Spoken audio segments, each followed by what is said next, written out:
بسم الله الرحمن الرحيم. لا حول ولا قوة إلا بالله العلي العظيم. حسبنا الله ونعم الوكيل، نعم المولى ونعم النصير. أعوذ بالله من الشيطان الرجيم. بسم الله الرحمن الرحيم.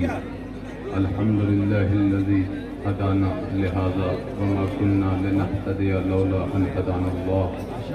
لقد جاءت رسل ربنا بالحق.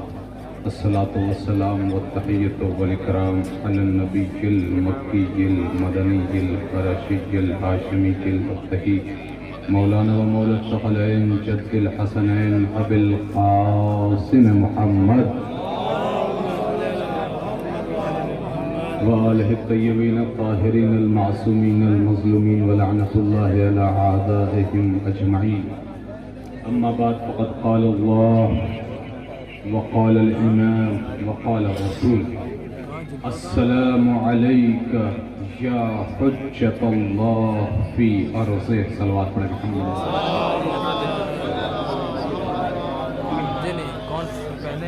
عزیزان محترم، بغیر کسی تمہید کے 5 سے 7 منٹ آپ کی خدمت میں کچھ معروضات شاید آپ تک پہنچا سکوں. بڑا اچھا لگا، بڑی خوشی ہوئی کہ ایسے وقت میں اتنے افراد موجود تھے. نظر مولا اور اس کے بعد محفل کا آغاز ہوا. لیکن بہرحال جہاں جہاں افراد ہیں وہ ہماری آواز کو سن سکتے ہیں. میں ویسے بھی بلانے کا عادی نہیں ہوں. جو جہاں ہے وہیں سے اگر سننا چاہتا ہے تو سن لے.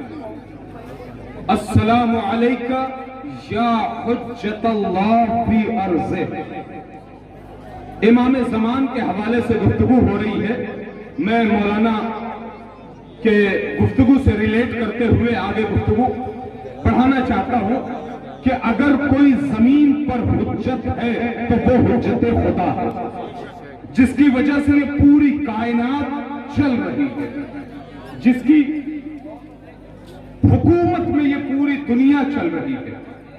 چاہے انسان اسے مانے یا نہ مانے، لیکن حقیقت یہی ہے کہ اسی کے اشارے پہ یہ پوری کائنات چل رہی ہے. میں زیادہ دیر تک حائل نہیں رہوں گا. ایک مقام پر آپ کو لے کر چلتا ہوں. شاید آپ حضرات نے سنا ہو، ایران میں ایک آیت اللہ ہے جن کا نام ہے آیت اللہ خراسانی. پورا نام لے لوں، آیت اللہ وحید خراسانی. شاید آپ پہنچ گئے ہوں گے. نہایت ہی عارف آیت اللہ، جید اور بہت ہی بزرگ آیت اللہ. ان کے پاس ایک کمیٹی کے لوگ پہنچے جو امام زمانہ کے حوالے سے کچھ باتیں اکٹھا کر رہے تھے. وہ پہنچے اور پہنچنے کے بعد کہا: آغا ایک درخواست ہے. کہا کیا؟ کہ یہ بتائیے کہ امام زمانہ کے حوالے سے آپ کے درمیان، آپ کے پاس اتنے سارے فقہاء آتے ہیں، اتنے علماء آتے ہیں، اتنے مراجع کرام آتے ہیں، کوئی کبھی ایسی بات ہوئی کہ جو ہمارے ذہن پر گھر کر جائے؟ آیت اللہ وحید خراسانی نے ایک بات کہی، میں وہی آپ کے سامنے پیش کروں گا. کہا سنو، نجف اشرف میں ایک آیت اللہ گزرے ہیں، یہ وحید خراسانی کہہ رہے ہیں، آج جن کی ایج تقریباً 90 سے زیادہ ہے. وہ کہتے ہیں کہ گزرے ہوئے دور میں ایک نجف اشرف میں آیت اللہ نائینی رہا کرتے تھے. شاید آپ کے لیے یہ نام نیا ہو، آیت اللہ نائینی. میں ان کو پہچانوانے کے لیے ایک جملہ کہہ دوں کہ آپ حضرات نے آیت اللہ خوئی کے بارے میں سنا ہوگا. آیت اللہ خوئی نے کہا خود اپنی زبان سے کہ میں جو کچھ بھی ہوں وہ سب آیت اللہ نائینی کی وجہ سے ہوں. اب سمجھ میں آ گیا آیت اللہ نائینی کا پایا مرتبہ کیا ہے. وحید خراسانی نے کہا کہ آیت اللہ نائینی کے 3 بیٹے تھے. بڑے بیٹے کا نام تھا حسن نائینی، چھوٹے بیٹے کا نام تھا محمد حسن نائینی. یہ دونوں بیٹے بابا کے پاس آئے، کہا بابا بس 2 منٹ اور، بابا میں نے سنا ہے نجف اشرف مولا کائنات کے حرم میں رواق میں ایک سید آئے ہیں، اور وہ سید صرف اپنے تسبیح کے دانے ہلاتے ہیں اور بتا دیتے ہیں کہ اس نے نیت کیا کی ہے، اس نے نیت کیا کی ہے، اس نے نیت کیا کی ہے۔ بابا والدہ کی طبیعت بہت دنوں سے ناساز ہے، کیا اجازت ہے ہم اس سید کے پاس جائیں اور ہم اس سید سے ذرا اپنی نیت سے ان کا اندازہ کریں کہ والدہ صحیح ہوں گی یا نہیں؟ اجازت مل گئی۔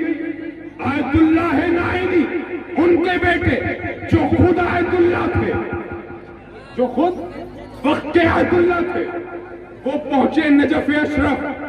اب جب نجف اشرف پہنچے مولا کائنات کی بارگاہ ہے، سب سے پہلے جب مولا کی بارگاہ پر جاتے ہیں تو اذن دخول ہوتا ہے۔ اذن دخول کسے کہتے ہیں؟ اذن دخول اسے کہتے ہیں کہ اگر آپ کو اندر داخل ہونا ہے تو پہلے اجازت لینی پڑتی ہے، اور اجازت اسی سے لی جاتی ہے جو زندہ ہوتا ہے۔ اجازت اسی سے لی جاتی ہے جو زندہ ہوتا ہے۔ اس نے دخول پڑھا اور جیسے ہی داخل ہوئے ایک سید کو آتے ہوئے دیکھا۔ بڑے بھائی نے کہا، کیا نام تھا؟ حسن نائینی۔ کہا بھائی مجھے ایسا لگ رہا ہے کہ جس سید کی تلاش میں ہم نجف اشرف آئے ہیں یہ وہی سید ہے۔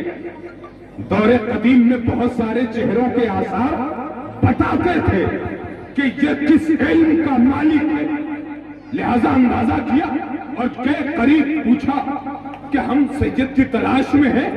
انہوں نے کہا ہاں صحیح جگہ پہنچے۔ بات ہوئی، بیٹھے، اور بیٹھنے کے بعد میں نے اتنی ساری تمہید بنائی بس اس جملے کے لیے۔ میں نے کیا پڑھا تھا؟ السلام علیکہ یا حجت اللہ فی ارض، اللہ کی جو حجت ہے وہی اس زمین پر ہے، جس کی وجہ سے پوری کائنات حرکت میں ہے، پوری کائنات چل رہی ہے، جس کا ہم سب انتظار کر رہے ہیں۔ آیت اللہ نائینی کے بیٹے گفتگو کی سید سے، سید نے کہا ماجرا کیا ہے؟ کہا سید ہم نے نیت کر لی، ذرا بتائیے کہ معاملہ کیا ہے؟ یہ نہیں بتایا کہ والدہ کی طبیعت خراب ہے۔ کیا کہا؟ توجہ، کیا کہا؟ ہم نے نیت کر لی، آپ بتائیے معاملہ کیا ہے؟ ادھر حسن نائینی نے نیت کی، ادھر سید نے حرم امیر کائنات کے پیچھے رواق میں بیٹھ کر اپنے تسبیح کے دانوں کو حرکت دی۔ اب جیسے ہی حرکت دینا شروع کیا، ادھر حرکت دے کر ایک مرتبہ زمین پر رکھا اور کہا آپ نے جو نیت کی ہے اس کا مطلب یہ ہے کہ آپ کی والدہ کی طبیعت ناساز ہے اور 3 دن بعد وہ دنیا سے رخصت ہو جائیں گے۔ اس کی وجہ کیا ہے؟ اس لیے کہ ان کے جسم میں زہر پھیل چکا ہے۔ توجہ رہے، اب پوری قوت سے ماحصل جملہ پیش کرنے جا رہا ہوں۔ یہ بات مکمل ہو گئی۔ ادھر حسین جو محمد حسن نائینی جو چھوٹے بیٹے تھے، وہ اچانک سید ذرا ہم نے بھی ایک نیت کی ہے، توجہ رہے، محسوس ہوں گے، سید ایک ہم نے بھی نیت کی ہے، ذرا دیکھیے۔ سید نے تسبیح اٹھائی، دانے کو حرکت دی۔ اب جیسے ہی حرکت دی، سید نے تسبیح کو حرم امام علی کی زمین پر رکھا، پھر اٹھایا، پھر زمین پر رکھا، پھر اٹھایا، پھر حرکت دی، پھر زمین پر رکھا۔ اب جب اتنی بار اٹھایا، حرکت دی، زمین پر رکھا تو متعجب انداز میں حسن نائینی کے چھوٹے بھائی محمد حسن نائینی کے طرف متوجہ ہو کر ایک جملہ کہا تم نے نیت کیا کی ہے؟ تم نے نیت کیا کی ہے؟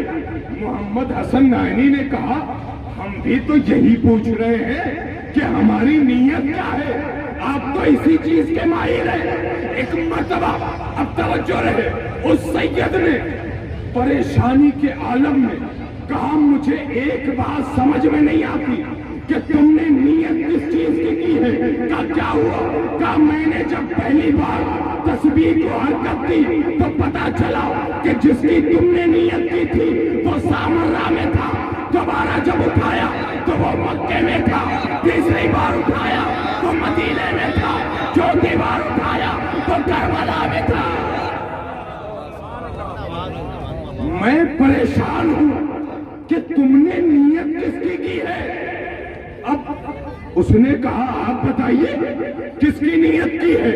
ایک مرتبہ سید پریشان ہو کر ایک جملہ کہا مجھے یقین ہے کہ تم نے کسی اور کی نہیں بلکہ حجت خدا کا،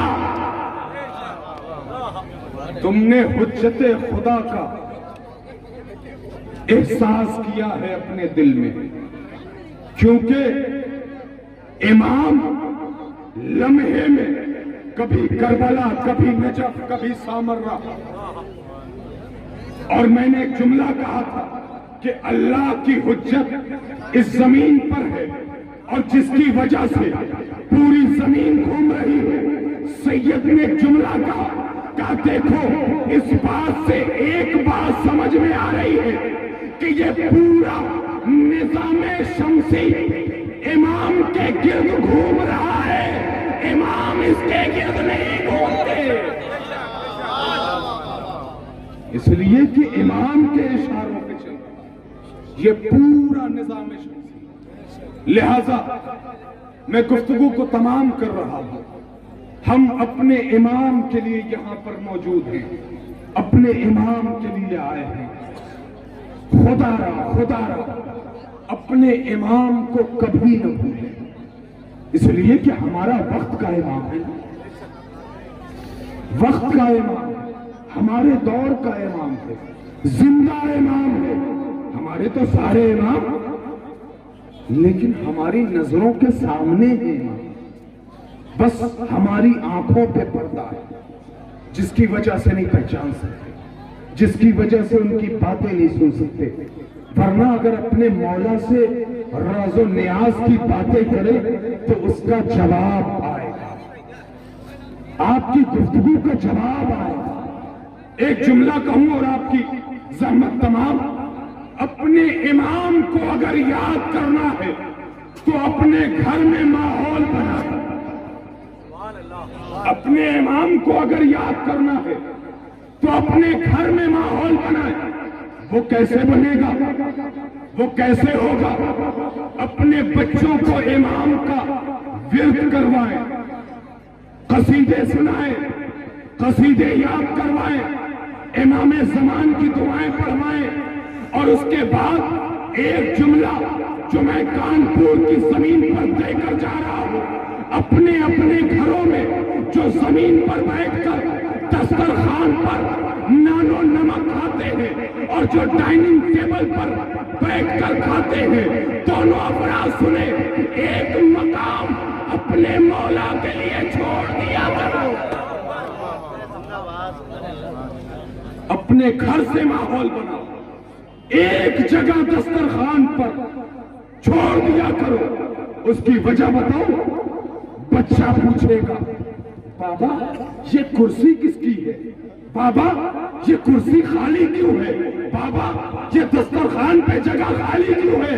تو تم پلٹ کے کہہ سکو یہ امام زمانہ کی جگہ ہے، جو آج ہمارے درمیان موجود ہے۔ ہمیں احساس نہیں ہے، ہمارے درمیان موجود ہے ہمارے امام، ہمیں احساس نہیں ہے، احساس کرنے کی ضرورت ہے۔